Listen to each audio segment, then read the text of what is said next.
বিসমিল্লাহির রহমানির রহিম।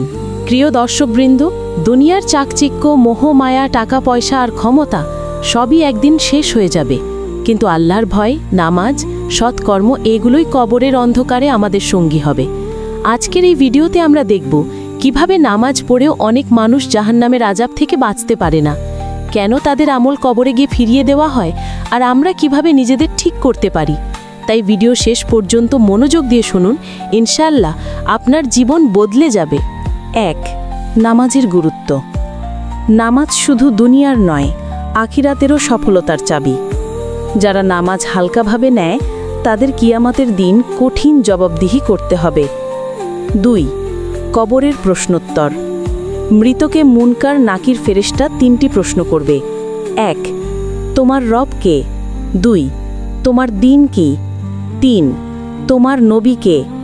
নামাজহীন বান্দার মুখ তালাবদ্ধ হয়ে যাবে, উত্তর দিতে পারবে না। কবরের মধ্যে অন্ধকার, আগুন, সাপ বিচ্ছু আর আল্লাহর গজব কেমন হতে পারে? নামাজ পড়েও কেন জাহান্নামে? যদি নামাজ কেবল শরীর দিয়ে হয় কিন্তু মন আল্লাহর দিকে না থাকে, নামাজ পড়লেও মিথ্যা বলা, সুদ খাওয়া, হারাম কাজ না ছাড়লে নামাজ কবুল হয় না। এখনো সময় আছে, আমরা সবাইকে নামাজে ফেরত আসতে হবে।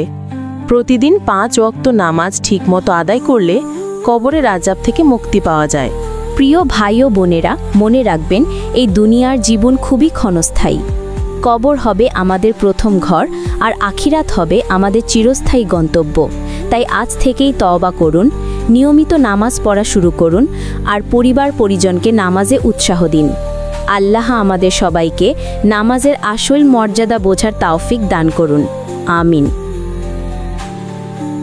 ভিডিওটি ভালো লাগলে অবশ্যই শেয়ার করুন আর চ্যানেলটি সাবস্ক্রাইব করুন ইসলামিক দাওয়া প্রচারের জন্য।